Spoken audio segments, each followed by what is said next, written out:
আসসালামু আলাইকুম রহমতুল্লাহ। মসজিদ মাদ্রাসা এগুলো মানুষের অনুদান ছাড়া হয় না। আপনাদের সহযোগিতা কিন্তু মোটামুটি অনেক কাজ কমপ্লিট হয়েছে, আর একটু সহযোগিতা করলে হয়তো বাকি কাজগুলো কমপ্লিট করা সম্ভব হবে। আলহামদুলিল্লাহ ছাদের নিচে তো কমপক্ষে নামাজ পড়া সম্ভব হচ্ছে, এ কাজ অনেক বাকি। একটু সহযোগিতা করলে হয়তো বাকি কাজগুলো সম্ভব হবে করার মতন। আপনাদের সহযোগিতার মাধ্যমে কিন্তু ছাদের ঢালাই কমপ্লিট হয়েছে, ছাদ কমপ্লিট হয়েছে, বাকি কাজগুলো এখনও রয়েছে। আপনারা যদি সহযোগিতা করেন তাহলে হয়তো সেই কাজগুলো সম্ভব হয়। যে গ্লাস লাগানো দরকার, আপনার প্লাস্টার দরকার, যে টাইলস চলে আসছে, ভিতরে টাইলসের কাজটা মোটামুটি হয়ে যাবে ইনশাল্লাহ।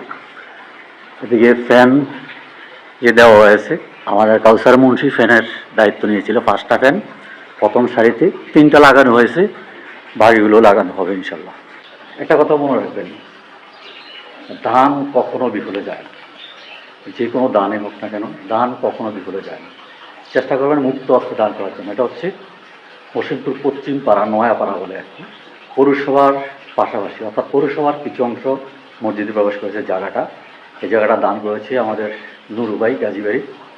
আল্লাহ ওনাকে ব্যস্ত উচ্চ মাকাম দান করে দোয়া করি। কবর শুয়ে আছেন, কবর কিছু নিতে পারে না, কিন্তু এই যে দান করেছে মসজিদ জায়গাটা, যত বৎসর পৃথিবী থাকবে এবং যত বছর এই মসজিদে নামাজ পড়বে তত বৎসর ওনার কবরে সওয়াব যেতে থাকবে। অর্থাৎ পৃথিবীতে যতদিন পর্যন্ত এই মসজিদ থাকবে ঠিক ততদিন পর্যন্ত কবরে ওনার সওয়াব দিয়ে থাকবে।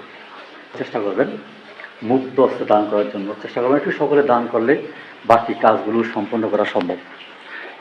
এই যে দেখেন, আমি দেখাচ্ছি বাইরে অনেক কাজ বাকি আছে। যদি একটু সহযোগিতার হাত বাড়ান তাহলে আবারও আপনার কাজ করা সম্ভব হবে। অনেক কাজ বাকি, আর একটু সহযোগিতার হাত বাড়ালে ইনশাআল্লাহ বাকি কাজগুলো সম্পন্ন হয়ে যাবে। অনেক কাজ বাকি। আগে যে মসজিদটা ছিল এটা হচ্ছে সেই মসজিদ, এই দেখতে পাচ্ছেন টিনের ঘর। তাই একটু সকলে চেষ্টা করেন, হালকা একটু মুক্ত হস্তে দান করলে আমি ইনবক্সে এখানকার ম্যানেজারের নাম্বার দিয়ে দিব, মসজিদ কমিটির সভাপতির নাম্বার দিয়ে দিব, ইমাম সাহেবের নাম্বার দিয়ে দিব। প্রয়োজনে আপনারা চাইলে যোগাযোগ করে যতটুকু পারেন। আর যদি টাকা পয়সা দিয়ে সহযোগিতা না করতে পারেন, কমপক্ষে ভিডিওটা শেয়ার করে অন্য কেউ দেখার সুযোগ করে দেবেন। কারণ শেয়ারটা দেখে অন্য কেউ না কেউ তার মনে জায়গা করে নিতে পারে, সহযোগিতা করতে পারে। তাই শেয়ারটা আসলে অনেক মূল্যবান। এই দেখেন অনেক কাজ বাকি,